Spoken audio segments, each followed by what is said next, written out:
Disebabkan kedegilan Blanche ni, mak dia telah nekat untuk membuat satu keputusan yang tak terjangkau oleh akal fikiran Blanche sendiri. Today is all about Nina Story. Korang jangan lupa like dan subscribe tau. Hey guys, it's me Nina and welcome back to Nina Story. Kita biasa dengar tentang cinta yang tak direstui oleh mak dan ayah. Tapi kalau anak tu nak kahwin juga, diorang bagi je. Cuma maybe lepas tu diorang mungkin tak akan sebulu dengan menantu tadi. Selama aku membesar dekat Malaysia ni, aku rasa aku tak pernah dengar lagi kes yang mana kalau diorang tak restu percintaan anak diorang kurung anak dia. So kisah hari ni ada kaitan dengan cinta yang tak direstui. Disebabkan mak dia tak restu cinta anak gadis dia telah dikurung selama 25 tahun. So without wasting any time, let's get started.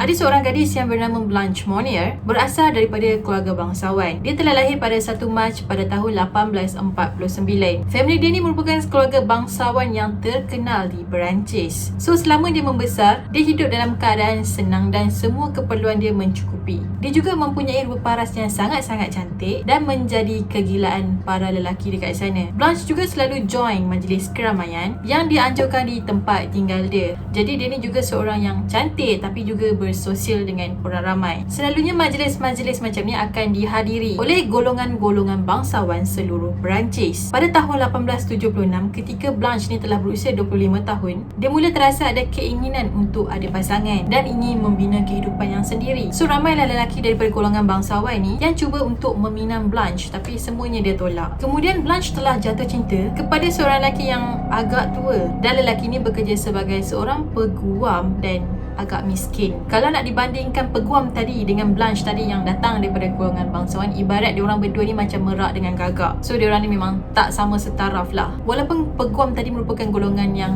rendah daripada dia dan datang daripada keluarga yang miskin, Blanche ni tetap nekat untuk kahwin dengan peguam tua tadi. Even lelaki tadi tu tak ada harta yang banyak macam keluarga dia. So disebabkan keputusan Blanche ni lah membuatkan mak dia yang bernama Madame Monnier tak setuju. Yelah sebab Blanche tu anak bangsawan, lepas tu nak kahwin pula dengan peguam yang miskin. Dah lah miskin, tua pula. So memang sangat-sangat tak sepadan langsung. Start pada masa ni lah hubungan dia dengan mak dia mula tak okey. Diorang bergaduh disebabkan Blanche tadi nak kahwin dengan peguam tua tu, sampai menyebabkan pergaduhan antara dua beranak ni berpanjangan dan macam tak ada kesudahan. Blanche juga pernah curi-curi keluar daripada rumah dia semata-mata untuk berjumpa dengan boyfriend dia tadi. So bila mak dia tahu, lagilah mak dia marah. Mak dia kalau boleh nak anak perempuan dia tu kahwin dengan daripada golongan bangsawan juga. Lagipun ramai je lelaki daripada golongan bangsawan ni nak kahwin dengan dia. So Blanche ni macam tinggal pilih je yang mana dia nak. Tapi Blanche ni dia tak nak, dia tetap nekat dengan keputusan dia untuk kahwin dengan boyfriend dia. Disebabkan kedegilan Blanche ni, mak dia telah nekat untuk membuat satu keputusan yang tak terjangkau oleh akal fikiran Blanche sendiri. Pada satu hari, kelibat Blanche ni tak lagi kelihatan di bandar Perancis. So pada masa tu kawan-kawan dia, even boyfriend dia sendiri pun tak tahu ke mana Blanche ni menghilang. Ramai yang fikir mungkin Blanche ni telah lari daripada rumah disebabkan cinta dia tak direstui. Pada hakikatnya, mak Blanche ataupun Madame Monnier tadi yang kurung anak dia sendiri di dalam sebuah bilik kecil, dan bilik ni pula terletak di atas loteng rumah diorang. So untuk cover perbuatan jahat dia, Madam ni pun berlakon lah yang dia ni sangat-sangat sedih dengan pemergian anak dia. Kalau dia tak buat macam tu, orang akan syak bukan-bukan dekat dia. Orang akan fikir mungkin dia lah dalam sebenar di sebalik kehilangan anak gadis dia tadi. Madam ni juga pernah beritahu orang yang anak dia ni pergi sambung belajar dekat United Kingdom. Lepas tu Madam ni beritahu pula yang anak dia dah pun habis belajar, lepas tu nak tinggal dekat Scotland. Kemudian Madam ni pun meneruskan kehidupan dia macam biasa. Setelah 9 tahun berlalu, iaitu pada tahun 1885, boyfriend anak dia tadi pun telah mati disebabkan tua. Even peguam tua tu dah mati, mak dia ataupun madam ni still lagi tak lepaskan anak dia dalam kurungan tadi. Blanche masih dikurung di bilik sama di atas loteng rumah dia orang. Pada 23 Mei pada tahun 1901, pejabat peguam telah menerima satu surat yang agak misteri, yang mana surat ni tak ada pengenalan mahupun tanda tangan. So dia orang tak boleh detect siapa sebenarnya yang menghantar surat tu. Dalam surat tu ditulis Perancis, di rumah keluarga Monier tadi ataupun keluarga Madam Monier, diorang telah menyimpan satu rahsia yang besar, yang mana kat rumah tu ada seseorang yang telah dikurung dan orang tu telah dibiarkan kebuluran dan tinggal dengan taik-taik dia selama 25 tahun. So diorang yang baca surat tadi tu memang sangat-sangat terkejut dan diorang telah meminta polis untuk menyiasat rumah agam milik keluarga Madam tadi. Bila polis sampai dekat rumah Madam tu, jiran-jiran dekat situ memang terkejut dan pelik. Sebabnya keluarga Madam ni dia anggap sebagai keluarga yang baik. Madam juga terkenal dengan sikap dia yang suka menderma. Selain tu juga dia pernah mendapat award di atas sumbangan yang telah dia berikan kepada Perancis. Manakala anak lelaki dia iaitu adik kepada Blanche tadi yang bernama Marcel, dia ni pula merupakan seorang peguam yang sangat-sangat disegani. So polis pun masuklah ke dalam rumah Madam dan pada masa tu Madam ni still lagi tenang. Dia macam buat,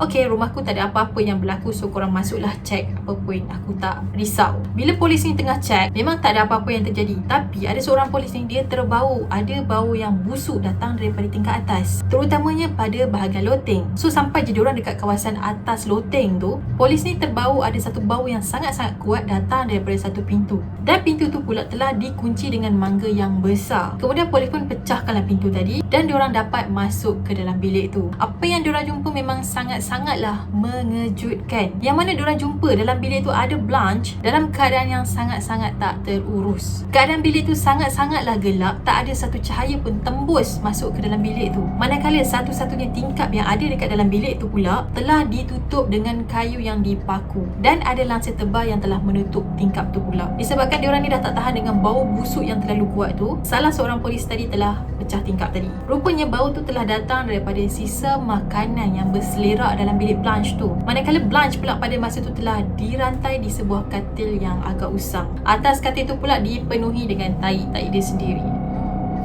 Aku tak dapat bayangkan dia habiskan masa dia selama 25 tahun dengan dirantai and then makan benda-benda yang dah basi, lepas tu tidur dengan tahi sendiri. Korang bayangkanlah dia tidur selama 25 tahun atas tahi sendiri. Keadaan Blanche masa dijumpai memang sangat-sangat kurus dan dia tak pakai apa-apa pakaian pun. Selama 25 tahun dia telah terkurung di dalam sebuah bilik yang sangat-sangat gelap. Lepas tu udara dalam bilik tu pula berbau busuk disebabkan tahi dia dan juga makanan-makanan yang telah basi. Kemudian Blanche ni telah dibawa ke hospital untuk mendapatkan rawatan yang selanjutnya. Manakala Madam dan juga Marcel telah ditahan oleh polis untuk siasatan. Masa doktor cek keadaan Blanche, dia memang sangat-sangat kekurangan zat. Dia telah kehilangan berat badan yang sangat melampau, cuma tinggal 25 kg je. So Blanche ni pun ceritalah apa sebenarnya yang terjadi kepada dia. Selama 25 tahun dia kena kurung, dia cuma makan sisa makanan daripada mak dia je. Maksudnya bila mak dia makan tak habis, makanan tu lah yang dia akan bagi dekat anak dia. Lepas tu pula tak ada siapa pun yang berani tolong Blanche ni, termasuklah adik dia sendiri. Pekerja dekat rumah dia orang pun sendiri tak berani nak tolong dia. Bila ditanya kenapa dia orang tak tolong Blanche tadi, dia orang jawab dia orang sangat-sangat takut dengan Madam, sebab tu dia orang tak buat report. Sampai ke hari ni tak ada siapa yang tahu siapa sebenarnya yang menghantar surat misteri tu. Ada yang kata yang hantar surat tu merupakan boyfriend kepada pekerja yang bekerja dekat rumah Madam, dan polis pun percaya yang surat tu memang datang daripada pekerja Madam sendiri. Madam akhirnya telah ditahan oleh polis atas kesalahan mengurung anak sendiri selama 25 tahun. Dia kemudian telah mati kat dalam penjara setelah 15 hari Blanche telah dibebaskan daripada kurungan dia. Marcel pula telah dibawa ke mahkamah atas dakwaan bersubahat. Dia kemudian dijatuhkan hukuman penjara selama 15 bulan. Tapi kemudian dia telah dibebaskan disebabkan dia ni mempunyai masalah mental. Tak lama lepas tu Marcel ni telah mati disebabkan serangan sakit jantung. Kesan Blanche kena kurung selama 25 tahun menyebabkan Blanche ni ada masalah mental dan dia kemudian telah dihantar ke hospital sakit jiwa. Dia ni sebenarnya ada satu tabiat yang agak pelik, yang mana dia suka makan tahi sendiri dan selalu berhalusinasi. Pada 13 Oktober pada tahun 1913, akhirnya Blanche Monier telah mati di hospital sakit jiwa tadi.